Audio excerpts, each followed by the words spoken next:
Welcome to the Learning Pines YouTube. We hope this video helps. In this video, I will explain how to get sauerkraut marker full guide.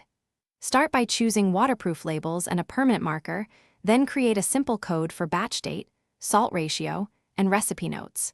Use one label per jar and record changes in a notebook or spreadsheet. Keep labels on until flavor is stable, then transfer key details to long-term records for future batches.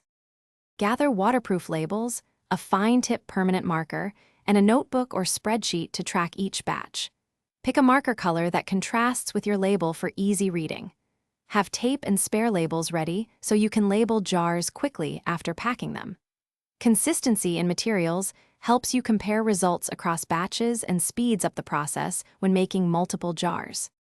If you're enjoying this guide, please subscribe and like to support more fermentation tips and kitchen hacks.